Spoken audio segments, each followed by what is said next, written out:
Spirit of the living Christ, born again in me.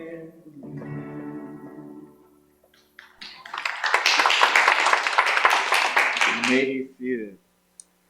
So for this first Sunday in November, we're going to talk about our spiritual growth, and I was inspired by this by reading an article about a team that excavating Queen Sheba's uh, tomb in ancient Judea. They found this seed, 2 inches, a big seed, and apparently these seeds were gold-plated, and royalty would wear the seeds. This seed is of a tree that has been long since been extinct. So the seeds from an extinct tree over 1,000 years old, and in 2010 it was planted, and it's now 10 feet tall. The leaves have a lot of oil in them, and as they've tested it, they find that it has anti-inflammatory and antibiotic tendencies, and this is believed to be the tree of balm that's written in the Bible many, many times, and they actually have named this tree Sheba. So I just think that's amazing, and that, isn't it so true that the seeds have everything in it to become what it is? So Sheba came from that 2-inch seed, shining in all her glory.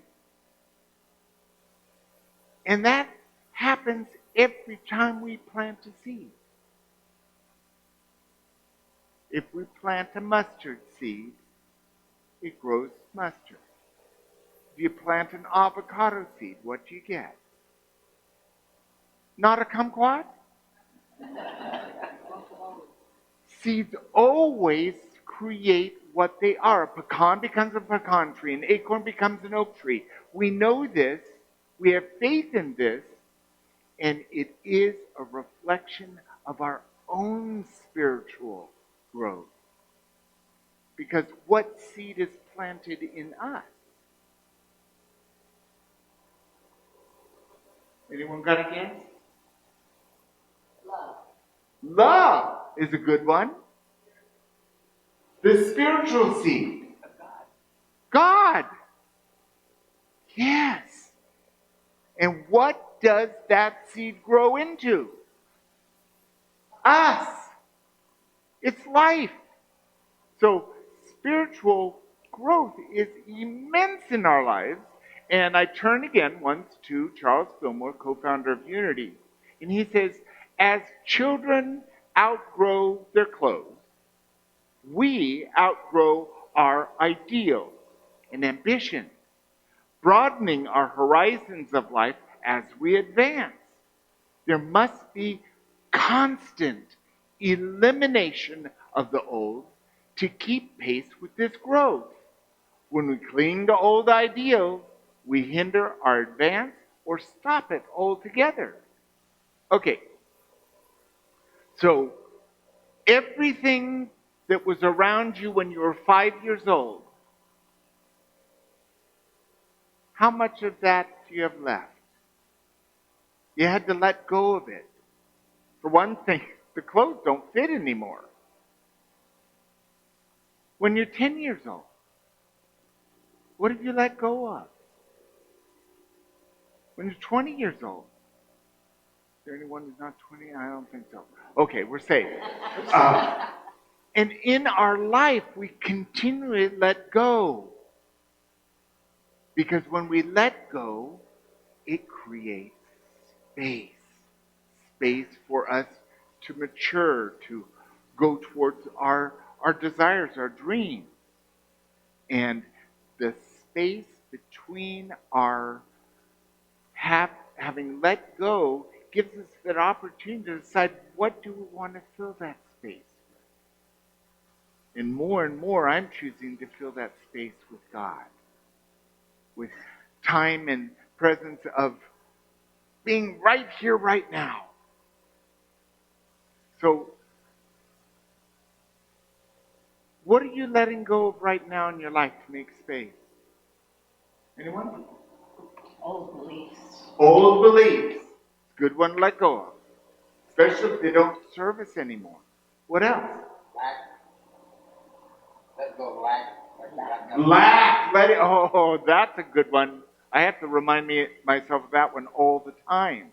Letting go of lack and doubt. What else? Expectation for your children. Wow. We could have that one like tattooed. Or just cover the mirror. Very good. What else? Need to be right. The need, oh, thank you. The need to be right. And there was another one over I here. said regrets. Regrets. Whew, yeah. Don't we feel, when we think about letting go of all of those things, don't we feel a little lighter? Does it feel good? Reverend Connie Fillmore, now the great grandchild of the Fillmores, she was an amazing woman, and she says here, the soul is in a state of constant growth and unfoldment, and it continually expands and develops. It never becomes full or finished. Now, why is that? Because our soul is intimately connected with the divine. And the divine is eternal. So our soul is eternal, constantly growing and developing and changing. That's why when we were 5 years old and we believed in that, we sang in that, and we liked that friend and we didn't like that friend, and we did those things, we've grown, just like Sheba, a seed that sat for 1,000 years. When am I going to get some moisture here? And then everything it needed was right there, ready to grow. We are in that growth. Now, some of us who've been growing for a long time may feel like we're not going to grow up. We might grow down a little bit. I was shocked to find that I'm not 6 feet anymore. Well, in cowboy boots I am. I'm shortened. Now, why is that? It's one of those things about nature that's just what it is. I had a doctor who told me because of my foot size that I was going to be 6'4". And I have been waiting and waiting and waiting. And the saving grace, truly. Now, not a lot of you can say this, but when I had my morning with Mother Teresa, when we did our photo time, she said to me, "You're the tall one." Now, a saint has told me I'm the tall one. So it doesn't matter what my regular height is. I'm at least 6'4" in my height because Mother Teresa said so. And where did I go off on that? I don't know. Anyway, because we're expanding, we're developing, we're never finished. Even with our last breath, we just open the door to the next phase of our development. It's really quite beautiful. Wayne Dyer, great guy, the telemarketer's dream, Wayne Dyer. He was a member of our Unity Church of Maui congregation. And here he says, the essential lesson I've learned in life is to just be yourself. Treasure the magnificent being that you are. And recognize, first and foremost, you're not here as a human being only. You're a spiritual being having a human experience. It's so true. Now, how many of you actually get it, understand, drink in, and know how magnificent you are? A radiant God being, individual, unique, and one of the whole. Do you know that? Good. It's good to get it more and more. And our spiritual growth is inviting us to wake up to that truth. We need change nothing. Just the way you are. However you're dressed, you're a magnificent being. And treasure this amazing beingness that you are. All the bones and muscles and blood and hormones and enzymes, they all work together in this amazing dance of life. Now, we're primarily water. What a beautiful vase we are. And isn't it water that allows things to grow? So it's no accident that we're made of water as a human being, so that spiritually we can grow, growing our consciousness, expanding ourselves.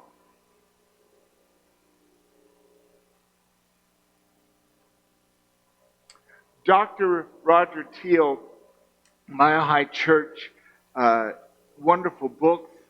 Here he says, there is a seed, God's seed in all beings, a divine idea held in the mind of God, a perfect pattern of being.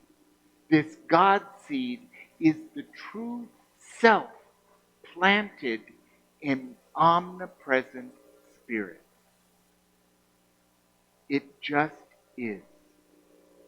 It's just the truth.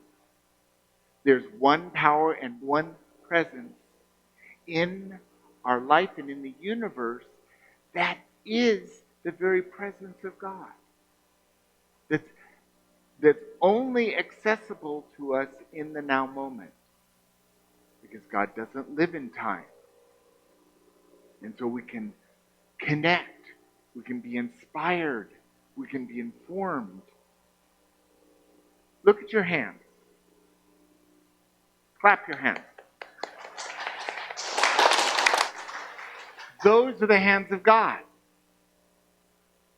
What's God leading you to do with your hands? These are the feet of God. Stamp your feet. Those are the feet of God.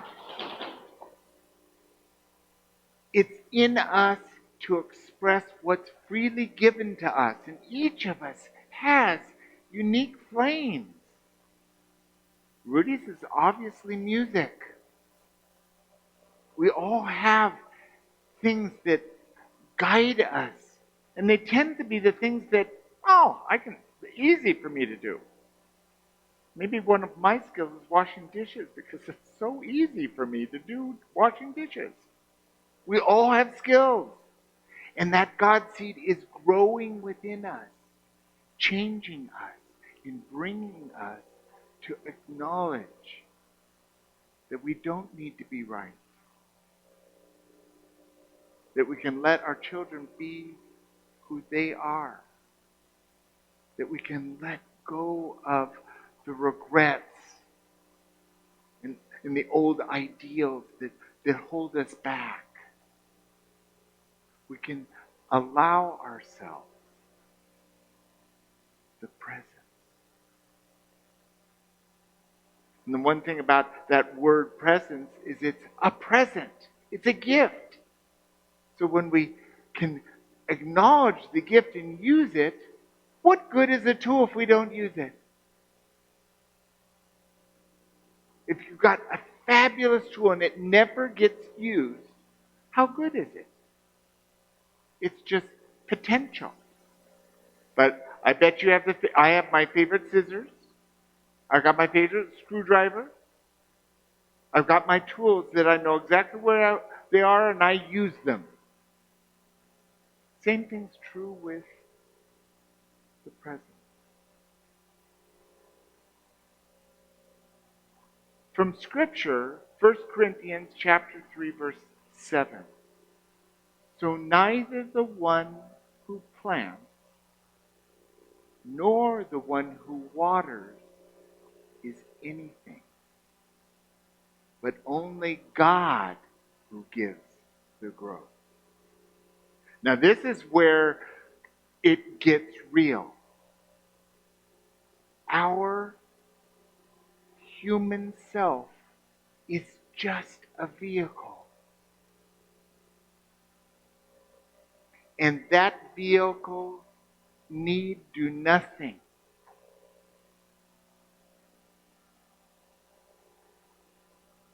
God within us knows the how, the when, and the why. And we just need to step into the now and be present to that. And then we get guidance, inspiration. Other people talk to us. And through them, we hear what we need to hear. We're all intricately connected. And in that connection, we're all communicators. And from these human vehicles, we have this incredible instrument to communicate with a hug, with a high five, with a backup, whatever it is. So our personal exploration this week is going to be based on that. The first one is discern. Look truthfully. How are you doing? What's up? How do you feel? And 2, success. What's working well? What's really working well? And 3, what's challenging you? What needs improvement? That might be a new place to live. It could be a new relationship. It could be losing a few pounds. It could be changing a few ideas that don't work for us anymore. What needs improvement? And 4, release is so valuable to us. If we had to keep every single thing that came into our possession in our whole life, we wouldn't be able to move. It's amazing we have the capacity to let go and release because it creates space. So if you're feeling a little congested within you, everything's a little muddled, clean out a closet. It's amazing what doing on the outside we can affect, and as we're cleaning out the closet, we can get rid of some of those ideas as well. Just put them in the box and get rid of it. Bring stuff to Twice Blessed. Take it to Habitat for Humanity. Give it to a friend or bestow the children with the heirloom. I love it, but now it's yours. They'll love you for it. Not now, but later. You know what I mean? Space. It's no accident that that popular television show said space is the final frontier. Because it is. And if we could create more space to be present now, there's a life waiting for us that is ours individually suited to us. Just like those songs we sang earlier today. And the last is to pray and meditate. The prayer and the meditation time allows us a moment to just be here now. To drop the shoulders, to relax the belly, and let go of all the responsibility, all the have-tos, all the deadlines. Trust me, when you're done with your prayer and meditation, they'll be right there ready for you. But it works to just set them aside, breathe easy, and come in connection with that eternal truth that's always available to us. It's quite beautiful. So as we explore these ideas this week, let's allow ourselves to step into our magnificent being and our spiritual growth.